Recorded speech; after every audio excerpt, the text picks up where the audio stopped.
Right, so let's see if we can apply those ideas about the way comedies are structured to Small Island. And the simple answer is, well, we can and we can't. And the main reason for that is that Small Island essentially is a historical text with just comedic features. So not all those rules, not that, all of those formulae, they don't necessarily fit this text. And the main reason for that is, of course, we've got 4 different narrative arcs here, haven't we? We've got everybody's individual story. We've got Queenie's story, Hortense's, Gilbert's, and Bernard's, and they're all different. There are 4 different monologues, and they overlap and they dovetail into each other, don't they? But essentially, they are 4 different stories, or certainly they start off being 4 different stories. And that narrative technique of using different monologues and weaving them in to each other was once considered really experimental, but now I guess it's quite mainstream.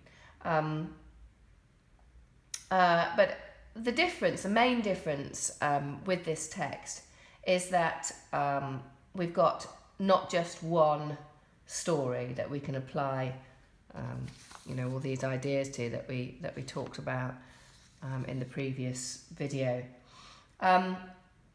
So Levy's story is a very complex and serious one, and it's about 1940s Britain, and through these 4 different stories we've got 4 different perspectives on what life was like in 1940s Britain, and together they portray a really credible kind of 360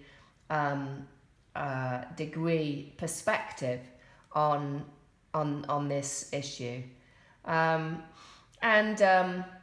remember us talking about how comedies are essentially, lightweight, aren't they, and sort of fairly superficial in content. But this, of course, isn't.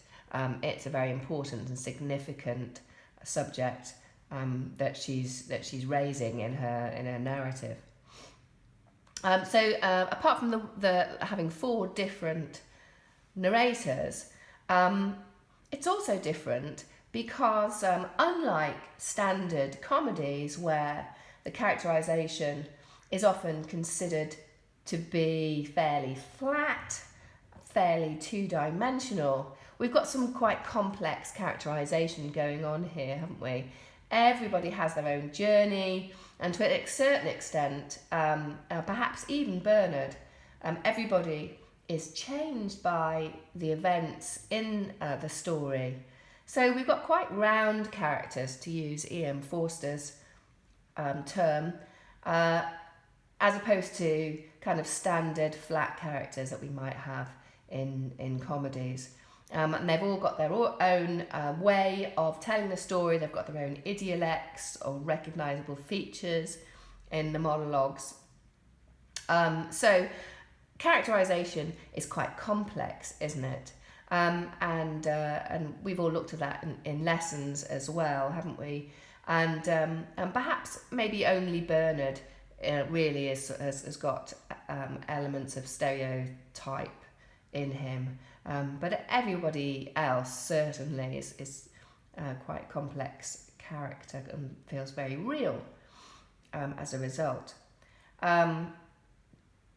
So the other thing is, when we talk about endings, well, is this a kind of a neat, superficially neat, happy, atmosphere at the end of the story, full of reconciliation? Perhaps not. And so the ending is different, isn't it? And well, we'll look at that in a lot more detail later on, hopefully in another video. But generally, the ending is more complex.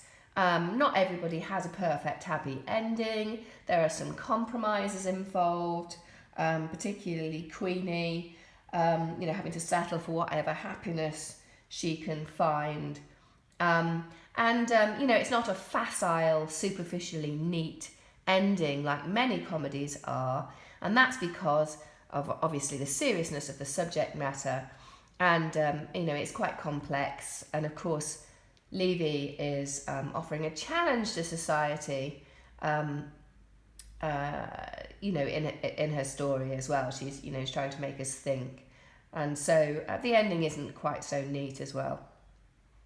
Let's have a closer look at this structure again.